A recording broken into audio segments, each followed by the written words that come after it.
10 years, 1 month, and 25 days since a man employed by Rupert Murdoch coldly, brazenly, without compunction, hacked the phone of an abducted teenage girl.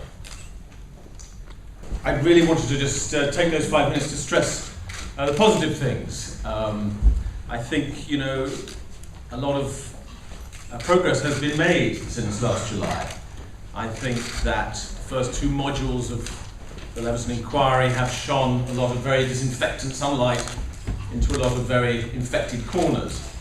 I think that as a result, people are around the country starting to realise that this whole thing is about more than just phone hacking, that it is about corruption of police, corruption of public officials, the intimidation of elected politicians, and basically the emasculation of 5 successive British governments. So in effect, it's really about the corruption of democracy here in England, or Britain, the so-called crucible of democracy.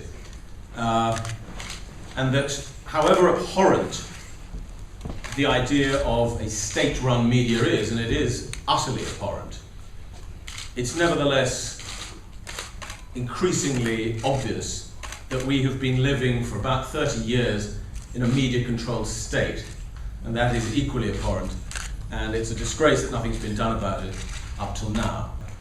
During the investigation into Steve Whittemore and his prosecution, why was not a single journalist who commissioned this illegal activity ever prosecuted? Why were they never even investigated? Does that mean that despite the written law in the Data Protection Act, that journalists somehow have a de facto immunity to prosecution? If that's the case, we should be told about it. We should be told why that is. Are they under-resourced at the Information Commissioner? Are they scared of journalists? What exactly is going on? That is a time that all of us have to come together to tell politicians that this isn't enough. They've got to act. Because if we don't, we know that these things can reoccur. And I don't want to be responsible for letting that happen. And I hope that David Cameron doesn't want to be. And I'm pretty certain that Nick Clegg and Ed Miliband definitely don't want to be.